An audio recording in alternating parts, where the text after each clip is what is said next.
Doctor साहब, inhaler की आदत तो नहीं पड़ जाएगी मुझे? डॉक्टर साहब, आपने मुझे इन्हेलर लिखा है, इसका मतलब क्या मैं कमज़ोर हूँ?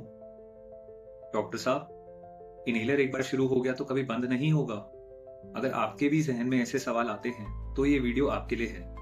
इस वीडियो में मैं आपको ऐसे 10 कारण बताऊंगा जिससे ये चीज़ आपको क्लियर हो जाएगी कि इन्हेलर से एडिक्ट नहीं बनते आप। सबसे पहला कारण, ये दवाई जिसे हम इन्हेलर कहते हैं, ये आपके डायरेक्टली मुंह से लंग्स के अंदर तक जाती है और वहां पे अपना असर दिखाती है। एडिक्शन होने के लिए उस दवाई को आपके ब्रेन में एक सिस्टम को एक्टिवेट करना चाहिए जो डोपामीन निकाले, जिससे आपको खुशी, यूफोरिया के सिम्टम्स हों। बट ऐसे आपको क्या कहते हैं लक्षण हो ही नहीं सकते, क्योंकि वो दवाई आपके लंग्स के अंदर जाके काम करती है, तो एडिक्शन का सवाल नहीं पैदा हो। दूसरा कारण, ये दवाई जो आपके लंग्स के अंदर जाती है, मेजर काम इसका लंग्स में ही हो जाता है। बहुत माइन्यूट या मिनिमल एब्जॉर्प्शन होता है इसका सिस्टमिक या ब्लड में, तो आपके इसके मेजर या सीरियस कोई साइड इफेक्ट्स ज्यादातर नहीं होते। तीसरा कारण, सिम्टम में रिलीफ आना का मतलब एडिक्शन नहीं होता। अगर हम कोई बीमारी से जूझ रहे हैं और हमारे को उस चीज की वजह से लक्षण या सिम्टम्स आ रहे हैं, तो इसका मतलब हमें दवाई की जरूरत है, उसकी एडिक्शन नहीं है। तो इसलिए सिम्टम्स रिलीफ को आप एडिक्शन से कंपेयर मत करिए। डॉक्टर साहब, इन्हेलर में तो स्टेरॉइड्स हो सकते हैं, तो उस एडिक्शन तो नहीं हो जाएगी? बिल्कुल नहीं, क्योंकि हम आपको जो इनहेल स्टेरॉइड्स भी अगर देते हैं, तो हम बंद करने के बाद उसके कोई विड्रॉल सिम्टम्स नहीं आते।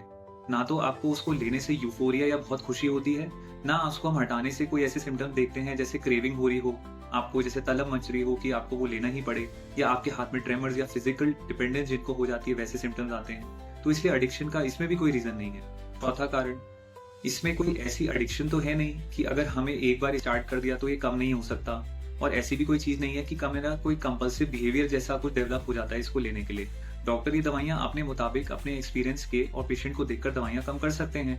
इसका मतलब ये नहीं है कि एक बार अगर दवाई शुरू हो गई है तो आपकी दवाई उसी डोज से ही चलती रहेगी। इसको कम भी करा जा सकता है और किसी किसी केसेस में एसओएस बेसिस पे भी लाया जा सकता है। तो ऐसा नहीं है कि एक बार ये दवाई शुरू हो गई और बहुत ज्यादा मात्रा में चल रही है तो उतनी ही चलेगी। अगर आपके सिम्टम्स वापस आते हैं इन्हेलर की दवाइयां कम करने से, तो इसका मतलब ये नहीं है कि आप उसके लिए एडिक्ट हो चुके हैं।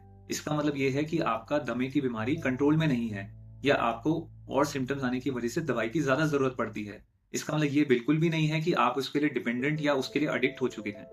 सर, लेकिन ये तो काफी ज्यादा समय तक लेना पड़ता है, इसलिए हमें लगता है कि इसकी वजह से हम एडिक्ट हो जाते हैं। बिल्कुल भी नहीं, क्योंकि ज्यादातर जो सांस की बीमारियां होती हैं या दमा भी होता है, वो क्रॉनिक इन्फ्लेमेटरी डिजीज होती है। इसका मतलब वो लंबे समय तक आपके शरीर के जो फेफड़े के हिस्से हैं, नलियां हैं, उसमें सूजन करती है या इन्फ्लेमेशन करती है। तो ज्यादा समय तक उसकी इन्फ्लेमेशन रहने की वजह से हमें ज्यादा समय तक इस बीमारी के लिए वो दवाई देनी पड़ती है, ना कि हमें कोई लेने से एडिक्शन हो रही है। वो डिजीज को कंट्रोल करने के लिए दिया जा रहा है। एक और कारण, अगर ये एडिक्शन करता भी, तो क्या इतनी बड़ी बड़ी गाइडलाइंस जो पूरे वर्ल्ड में फॉलो होती हैं, चाहे डब्ल्यूएचओ की हो, जीना की हो, गोल्ड की हो, एटीएस की हो, अमेरिकन स्टैंडर्ड, ब्रिटिश, यूरोपियंस, वो इन्हेलर को क्यू स्टैंडर्ड ऑफ केयर बोलती है सारी सांस की बीमारियों के लिए। इवन अगर छोटे से छोटा बच्चा भी है या एक प्रेग्नेंट महिला भी है, तो भी इनहेल्ड मेडिकेशन को एक सेफ रूट माना गया है वो बीमारी के लिए दवाई को अंदर पहुंचाने का। और ये दवाइयां इतनी अच्छी हैं कि ये जब आपका दमे का अटैक या सीवियर अटैक पड़ता है सांस की बीमारियों का, तो ये दवाई आपको इमरजेंसी में भर्ती होने से भी बचा सकती है, अगर आपको इसका सही डोज और सही तरीका लेने का आता है तो।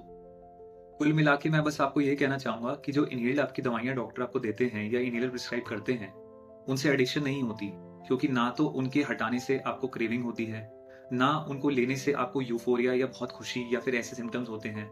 तो जब ये चीजें हैं ही नहीं जिनको हम ऐसे हानिकारक पदार्थों में देखते हैं जैसे निकोटीन या आपके बीड़ी, शराब, सिगरेट, तंबाकू, गुटखा, चरस, गांजा, अफीम, इनको हम इनहेलर जैसी अच्छी दवाई के साथ कंपेयर ही नहीं कर सकते।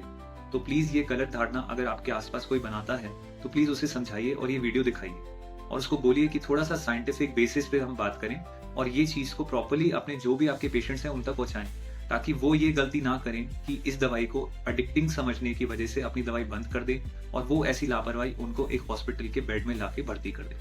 धन्यवाद।